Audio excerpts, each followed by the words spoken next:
Sikiwanga budde. Sikiwanga budde kyuki gyazanyisa biki.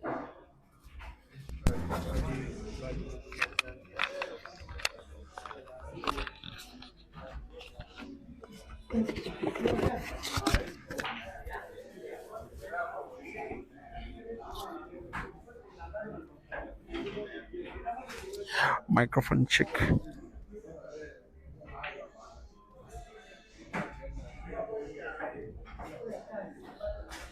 Microphone check.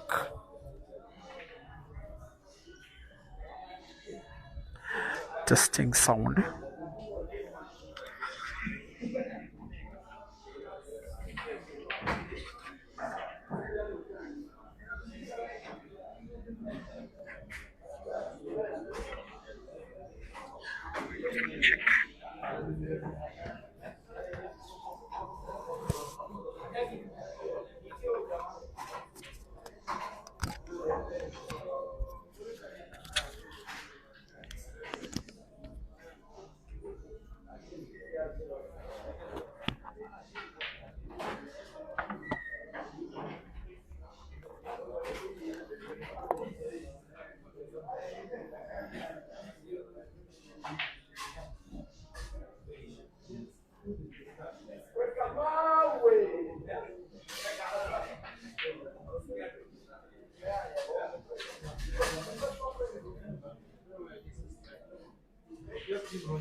The players probably don't even know.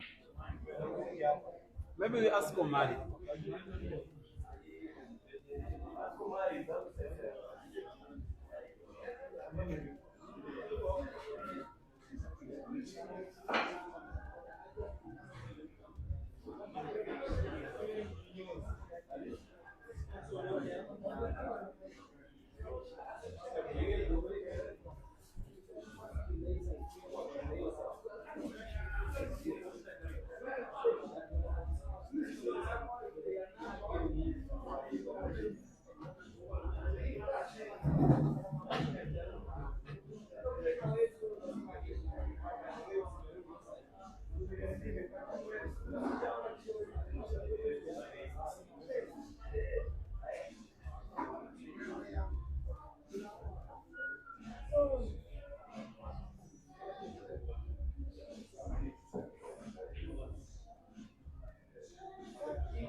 A very good evening, dear viewers. Welcome to the last match of the day. We are back at Mchana Pub and Grill in Nairobi. This one for the very last time, at least for the week that is concluding now. In some kind of way, the Ugandan player CEASER CHANDIGA, who is the latest of all the arrivals in their dozens that have been flocking into Nairobi for the last 1 month. Some players somehow consider him the yardstick to see where your game is. You have to play against him. Then how good you stand will be depending on your results. He's the guy joining the black, yellow, and red.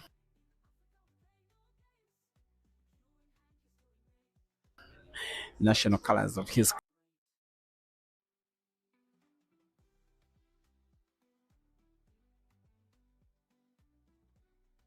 country with black jeans. He's taking on Tanzania's finest player, ABDULLAH HUSSEIN, donning white, green, and blue. He's as well wearing the national colors of Tanzania. The two players are racing to 21 for the consequence of 4,000 US dollars. Once again, this action is coming to you live from Mchana Pub and Grill. It will be live on 3 platforms, that is Mchana Pool Club YouTube, then Break and Finish Live Facebook, as well as Peter Chove Live YouTube. All 3 streams will be having the same commentary shared, presented to you by myself, Simon Peter Chove, representing from Nairobi. First frame of the day,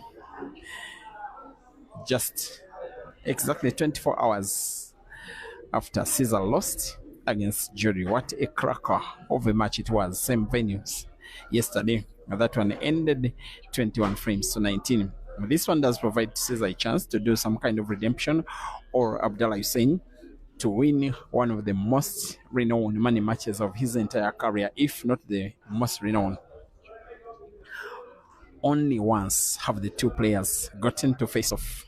In the other, it was 2022, late in the year. Members of the Tanzanian team, the Snipers, the majority of whom that are representing here, by the way, that is Dula, then Jackson. I remember Norbert Kobelo representing. I remember Isaiah Paulo, amongst other players, but Dula was the main guy, also with Innocent Sami. They did make a tour of Uganda to participate in the tournament of the Pool Association of Uganda that was called the End of Year Championship. It was won by Ibra Sejemba. Thereafter, there were money matches between the Snipers players and Tanzanian players. I remember Joseph Kasozi, Yuda Sembusi, Habib Sebuguzi, CEASER CHANDIGA, so many Ugandan players against Tanzanian players for 3 days non-stop, having about 4 matches each day at the venue that was called Tickles and Giggles in Kampala. Then the Tanzanians decided to play CEASER against Isaiah Paulo. They raced to 16. I remember the match being won by CEASER by 16 frames to 10. And thereafter, CEASER followed the Tanzanians all the way to Dar es Salaam. They boarded to Tanzania. He followed them there. Now they were able to give him games. All of them, including Dula himself, he raced 16 against CEASER. The match ended 16 frames to 11 in Dar es Salaam, with CEASER winning. That is the first and only time the two have ever faced off in a money match. This one serves as the second. It's in a different country, different city, perfect neutral ground. A place where Dula has played way more than CEASER, at least in the current tour. He has played so far 9 money matches and is having he has played 7 money matches, winning 4 and losing 3. Winning 3 times against Ishmael and winning once against Ginty. He lost twice against Ishmael and once against Ginty, and the majority of those matches have been played at this same venue and the same table. in the space of this month and sometime last month. This one will have national interests at heart. Not so many times does it happen when a money match has the maybe unofficial best players from their respective countries. Of course, CEASER in Uganda ranked officially by the Pool Association of Uganda second to Joseph Kasozi, but unofficially he's first. I don't need to give an explanation for that. Dula is also unofficially Tanzania's finest, and this tour has been testament of exactly that. Though there are other fine players in Tanzania, Innocent Sami, Saif Hamad, Amadeus, Makidi Zaki, Isaiah Paulo, Norbert Kobelo, amongst others, the performances of Dula have been rather more recommendable. In the very first frame of the match, there has been a big miscue by CEASER, giving a chance for Dula to put 2 yellows. Maybe the black take the lead for the very first time in the match, at the very first time of asking. He has sight of only one of the yellows. It is full sight though. He will want to put it to the center pocket right. There he aims. Of course, he's going to be potting. He has more confidence than you can ever imagine. He wins and wins by offense. He can play well, or when he's on the hill, he can play well when he's down the hill, even under pressure. During this tour, we have seen him deliver. He wins when he leads. He wins coming from behind. He wants to make it against CEASER. Wanting to play yellow potted cue ball into the black, which is done. There is a near straight line between white and black and the corner pocket bottom left for what looks like a frame that is having Abdullah Hussein, the Dar es Salaam Express, taking the lead in the match. Dula versus the black to make it 1-0 against the Ugandan Scorpion. As he shoots, there we are. Abdullah Hussein 1 and CEASER Chandiga 0.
It is the second frame of the day, dear viewers. It is being won by CEASER. My expectation is that maybe 2 hours and 50 minutes or maybe exactly 3 hours time we shall have this one done to completion. Then the 3 hours could include timeout anyway, because the two players like to go for the frame, they go for the match, they go for offense. And I guess that maybe at just about a quarter to midnight East African time we shall be done with this action. You are watching an international money bout being organized between Abdullah Hussein of Tanzania, donning white, black, blue, and yellow, taking on CEASER Chandiga, donning black, red, and yellow, the respective national colors of either countries, reminiscent of the best that their countries have got to offer. In a very good way, it is Tanzania versus Uganda. It is Kampala versus Dar es Salaam. It is Mama Samia versus Mzee Museveni. I am joking. One for CEASER, one for ABDULLAH, race to 21 for 4,000 US dollars.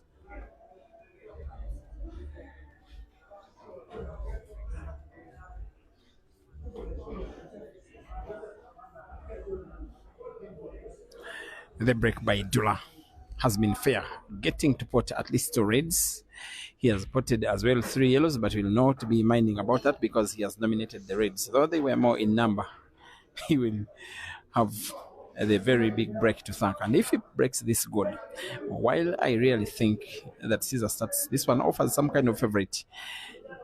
If ABDULLAH's breaks are good, it can go either way. The guy can mean to be a very good shooter and very good key manipulation skills. He has also demonstrated that despite his relatively small body, he knows how to manipulate it to play well enough. Even when playing under thin margins of the cue ball distant from the edges of the table, he still delivers. Look at that kind of full body stretch. And he puts the cue ball fine enough, though it moved a little bit further. He still has other choices of balls to play. That is the 2 reds, one to the side pocket right, another to the corner pocket top left. Maybe the red that is topwards of the 3 could as well be played fast into the corner pocket top right. That corner pocket will, however, be blocked partially by the yellow. Keep liking, keep commenting, keep recommending, keep viewing.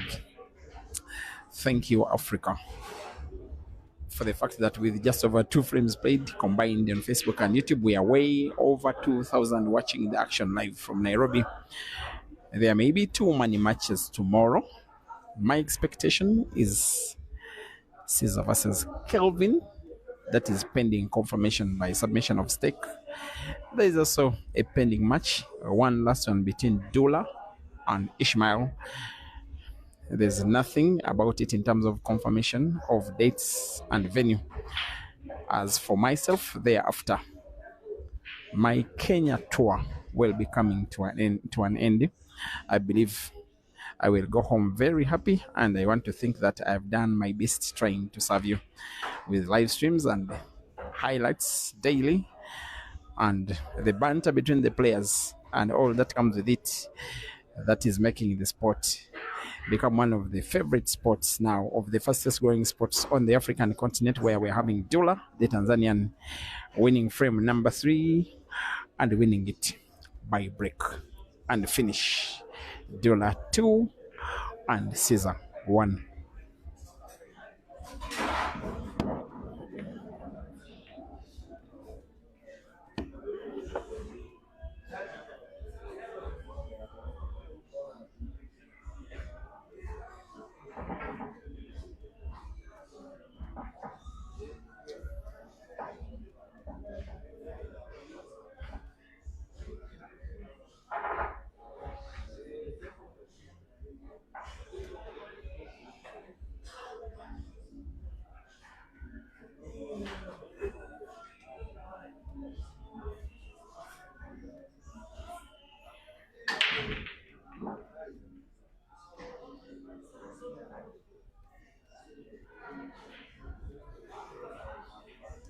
We have gotten our first dry break of the match.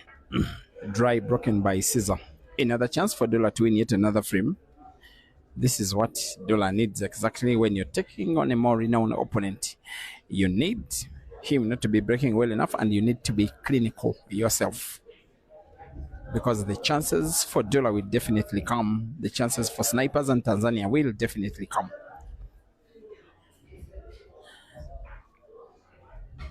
And as Dula pots, and as he moves the cue ball closer to him having ability to pot either of 3 reds, maybe 4, maybe 5, maybe all, with the kind of positional play of the cue ball, every ball, a red one on the table, is potable. He opts for one to the top corner pocket, pots it with the cue ball bouncing off the cushion. The 2 reds near the side pocket right should be played next, potting one, drawing the cue ball backwards. Naturally, the cue ball to be maintained to put yet another to the same corner pocket. Now the red that is close to black near the cushion right is the problem ball. There will be problem ball of them 4 that are on the table. The black a little close to the cushion, but is potable, especially for the fact that Dula is so good at potting balls by red drive. A tempting shot now in which you can put red to the corner pocket bottom left, play the cue ball into the black. There he comes, cue ball into the black.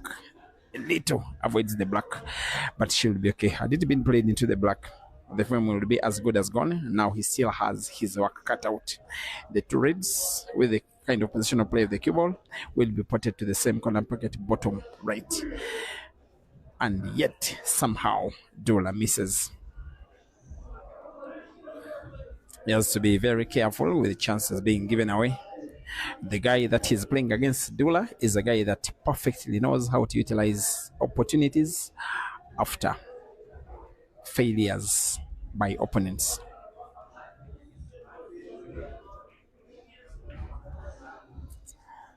Many were thinking he was the miss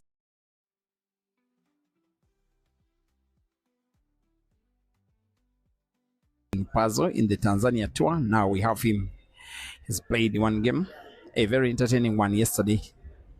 He came from behind and then laid against Jerry. At one time, Caesar led by 19 frames to 17, then 19-18. Then Jerry won 3 frames, all with 1 visit of the table, in one of the best ways I have ever seen a race.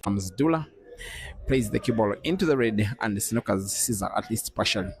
The Scorpion does have sight of 2 of the yellows at the corner pocket top left of the screen. He probably wants to play to pot, which he doesn't, but snookers his opponent.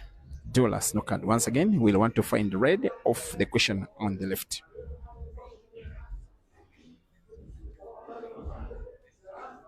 All that will do is finding the red. He may as well want to find the red and pot, but what he cannot afford is to miss the red, is to foul. With a little right spin on the cue ball, there it comes into red, red into another, but it doesn't pot. A little unfortunate.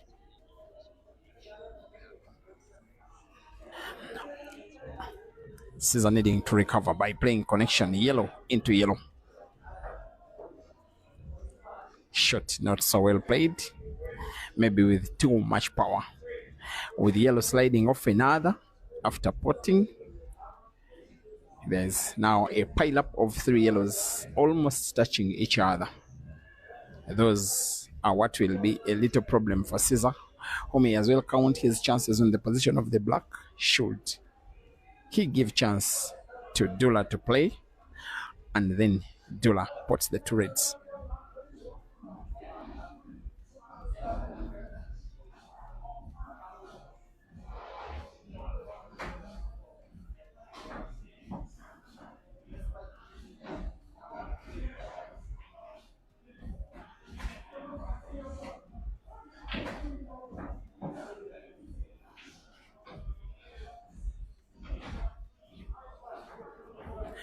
The cue ball, from a Caesar perspective, is so close to his own yellow for his own liking. And potting is quite realistic. Safety possible. If the cue ball is slid off the yellow it's close to, played into the top cushion, then it bounces off rightwards. He's likely in that shot to be getting Hussein snookered. It's the shot he's playing with right spin, and it is indeed a snooker. Even the direct angle has been snookered. So it is a total snooker. This Hussein must not only come off the left cushion, but also with big spin on the cue ball. Off the left cushion and with left spin. Oops, there is no more angle at the end of the day. Playing normally. Looks like a foul. He finds the red.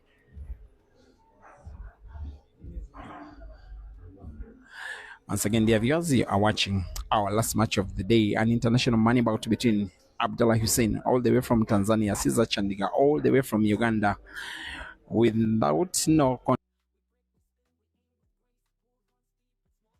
contest, the best players from their respective countries taking each other on for 4,000 US dollars, with 3 frames having been played to completion, with the Tanzanian ABDULLAH donning white having an early lead, a narrow lead. Also taking on one of the best long racers on the African continent, who has clearly for the last 1 or 2 months not been playing to his maximum best. He could play the cue ball into some players. There's a little shot that has been played by a very good player. The cue ball must have to bounce off 2 cushions, that is top and left, and the rest is a formality. Though the cut between white and black is good, is big, the black will be sunk. We have equalizer, CEASER 2 and ABDULLAH 2.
Special thanks to the management teams of both of these guys. For Abdullah Hussein, snipers. He's clearly the favorite sniper for both management and fans. You can even see him when he's playing. You can see it when he's playing, both home and away. He's the one that is lined up against the harder guys. He's the one to play the hard matches. He's the one that is never substituted off the team.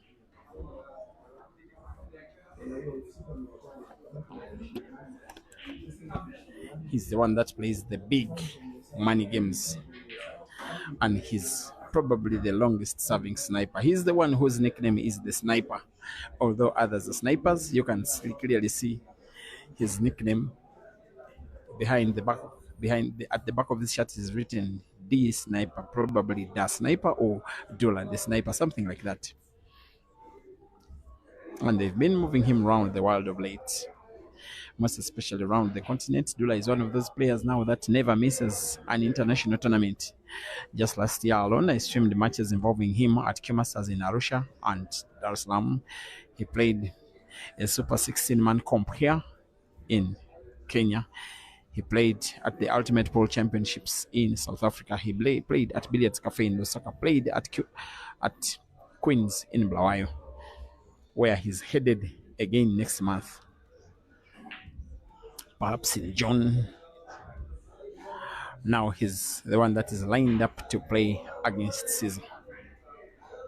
A match that if he can win, then yeah, why not call his tour a success? That is, if he can win. The odds will be against him, most especially taking on a guy that has already beaten him once, and yet it was at Dullah's own home turf in Dar es Salaam. It will be CEASER perhaps on the verge of winning frame number 5.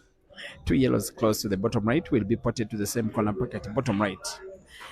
Just a little backspin now to pot another yellow, with the cue ball be bouncing off the cushion, moving it all the way upwards. Highly likely the frame is as good as gone away from Dullah. For the guy whom just days ago played the biggest match in African history, at least in terms of the pots, against Welsh star Tom Cousins, who is world one. With CEASER now having to pot black to the corner pocket bottom left, what will be him taking the lead for the very first time in the match. Black is sunk, CEASER 3, Dullah 2, race to 21.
And just in case you're only now joining the stream, we are back to Mchana Pub and Grill, Nairobi, Kenya. It is a professional money bout. Racing to 21 for 4,000 US dollars between Tanzania's Hussein Abdullah donning white, Uganda's CEASER Chandiga donning the black, yellow, and red, and Uganda with the big name on his t-shirt, the scorpion, a big diagram of an actual scorpion just around the front of his shirt, maybe a little bit to cause some intimidation for Dula, but Dula won't mind. He is the sniper as well. The two are racing to 21 with one set of 5 frames paid that do have CEASER having a slight lead. He had to come from down from 1-0 to 1-1, from 2-1 to 2-2, now leading by 3 frames to 2. And maybe this frame gives him the opportunity to lead for the very first time in the match. The venue will be perfectly neutral for the fact that, first of all, one player is Tanzanian, another is Ugandan. They are meeting in between the two countries in the biggest city in that middle, that is Nairobi. And yes, while Dula will feel better acclimatized to Kenya, having been here now in his 3rd week, played so many money matches and then a tournament and then a team event. It is CEASER, on the other hand, who is the official home player. He's a member of the Mchana Pool fraternity. He's having a yellow to put to the corner pocket top left. Cue ball is not natural, simply to have sight of the black. So the shot must be big, then maybe play by right spin, bouncing the ball off the red. He's having all the black to himself now. The shot looked little, but too detailed. As CEASER's scores start to have some detail on them, winning out of 6. It is 4 frames to 2 now. CEASER in the lead.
Four frames to 2. Starting to look a little worrying for Dula. Maybe beast mode is being applied by the Scorpion in the very early stages of the match. Dula has already demonstrated it so many times during the tour, most especially in some of those matches against Ishmael and both matches against Gente, though he lost one and won the other, that he's more than capable of winning even coming from a trading position. Now, given Caesar's pattern, I think the red that is in the middle of the table, sorry, the yellow, will be played last. For a choice of shot, has to draw the cue ball off the right cushion, then to move it a little leftwards. The remaining yellow is portable to the corner pocket diagonally, bottom left, cue ball to be bounced off the right cushion, and then to move it leftwards to port black to the side pocket right, just like that. The frame is gone. Another apple, another frame, another lead. Caesar 5, Dollar 2.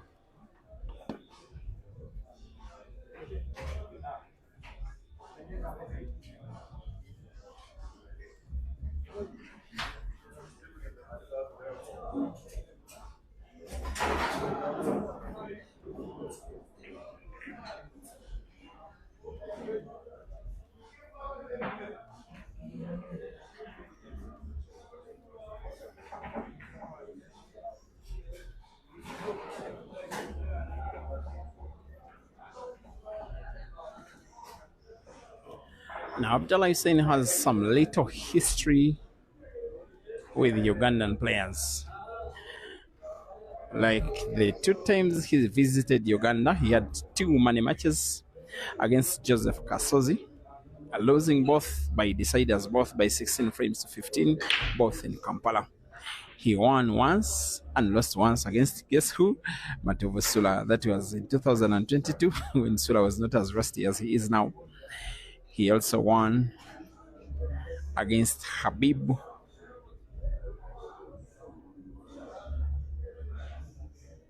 He won against Simon Lowola, the computer, but did not play against Caesar in that adventure. Just earlier this year, he played 2 races against Joseph Kasozi in Dar es Salaam, losing them both by deciders by 21 frames to 20. And as for Caesar, some kind of history with Tanzanian players. He toured Tanzania 2 years ago, playing against all of Tanzania's better players who cared to play, and he beat all of them there, including Dula.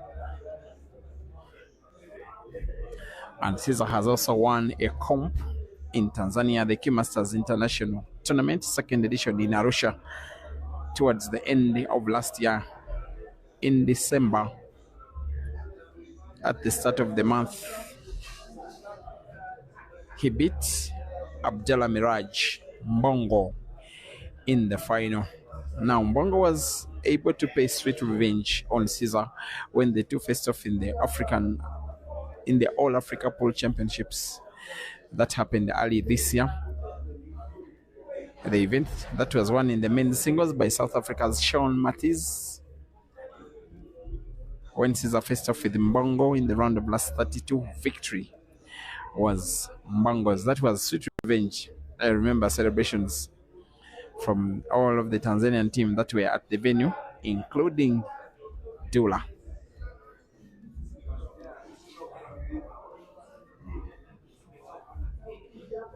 And also, they may have faced off a few times for their respective national teams. Maybe the last of them all was as way back as 2022 in the All Africa Pool Championships. The Taifa Pool Stars, which had Hussein amongst them, took on the Pool Cranes, having Caesar amongst them at the OIDC in Zambia. In the preliminaries, that match was won by the Tanzanians, who topped the table that had the Ugandans in it, qualifying like that into the quarterfinals with the Ugandans in 2nd position. Both teams made it into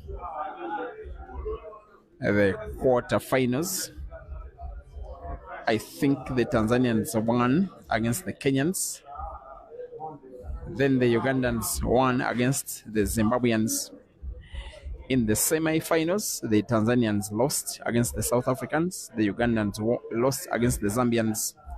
The 2 teams then faced off in the 3rd place match, which was won by the Ugandans. That is the last time ever that the 2 national teams of these respective players faced off.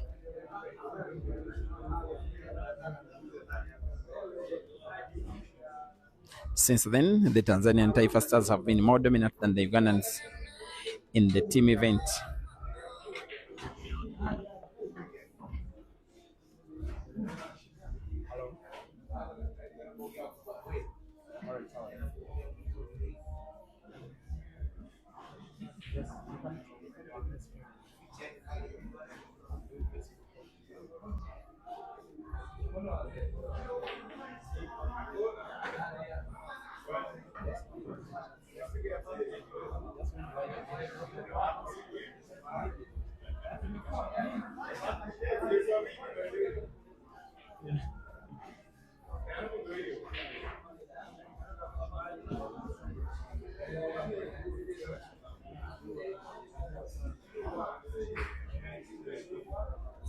In the last two editions of the All Africa Pool Championships, the Taifa Stars have come second to South Africa, and the Ugandans have been missing out.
It is Colin. He wants to speak with you.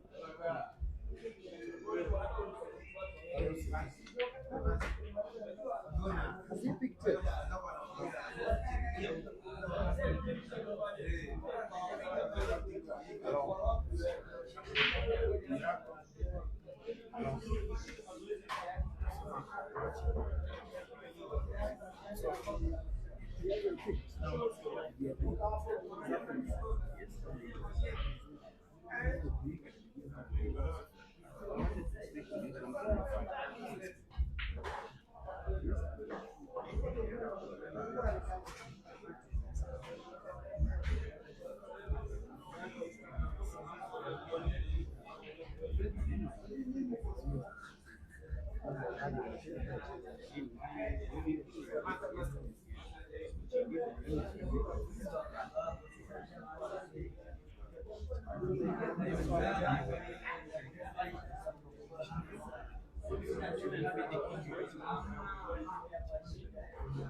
I'm even losing my concentration.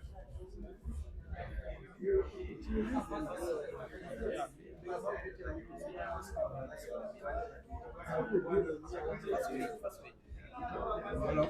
Hello.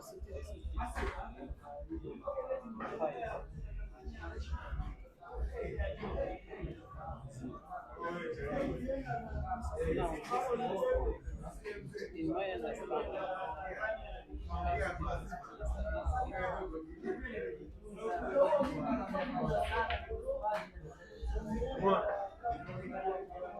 now that I do it, I just have to I just sit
they are taking it or even channel one, channel two, what they are explaining it. But the video is ready. Yesterday, in which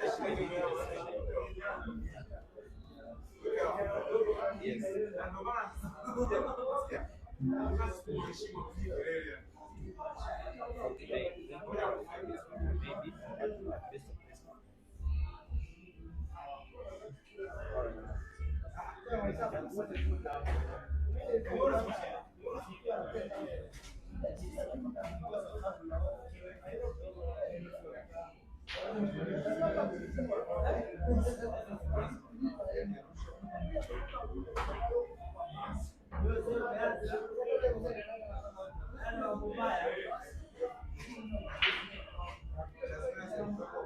Can you help me give this to Jesse? This is Jesse's phone.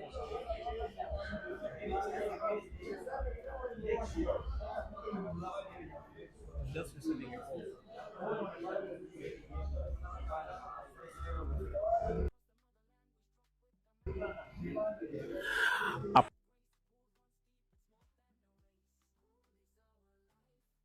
Apologies, dear viewers, those that are watching from the Peter Chewe live stream for the brief breaking video. It is now back and running. We are playing frame number 10. It is the Ugandan Caesar that is enjoying a 3-frame lead with scores at 6 frames to 3. Of course, he'll be wounded here. He's lost the last 3 big races. I don't even remember that ever happening at all. When he was preparing for the tour of the UK, he had a tournament final, which was some kind of a money match, realistically speaking, against Simon the Ugandan. It was a race to 21, and that was won by Simon. And then, of course, who doesn't remember what happened in Bolton? World's best in Tom Cousins. And yet, just yesterday, upon return into East Africa, he lost out to the South African, that is Jeremiah Naito Ganda. This provides him a chance for redemption, probably to make the victory, but beating Dula doesn't come with just expectation. You have to play to your best. After Dula taking 2 frames to 1 lead, of course, Caesar has been playing to his best, but it is just the 10th frame being played, although Caesar is winning it as well. The score by the Scorpion is now improved. It is Caesar 7 and Abdullah Hussein 3, raised to 21 for $4,000.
It is an East African affair. For those of you that live a little far away and you may not know the geography of these players and the country of origin, there is some kind of rivalry, a big rivalry, most especially in sporting terms. The Kenyans and the Tanzanians and the Ugandans, They all share the same borders. Kenya borders Tanzania and Uganda. Uganda borders Kenya and Tanzania. They are just the three countries are just joined to each other, and they share one lake in common. That is Lake Victoria. They share a lot of languages. They share a lot of cultures which are the same. They share the staple foods. They share their organization. But in sporting terms, they can mean to be big rivals. Not just in pool, but also other sports, boxing, football, rugby, cricket, name it. So this one is yet another East African derby, this time on the pool table. It makes it even better that the venue is neutral.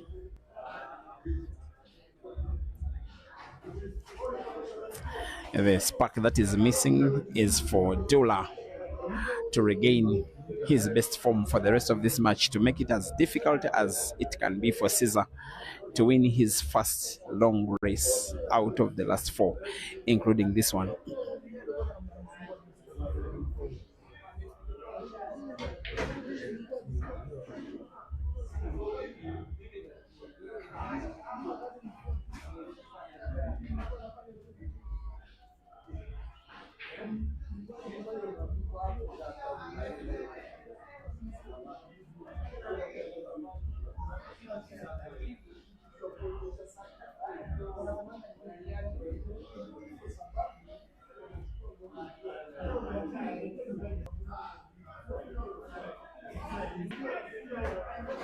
Maybe for in 5 frames.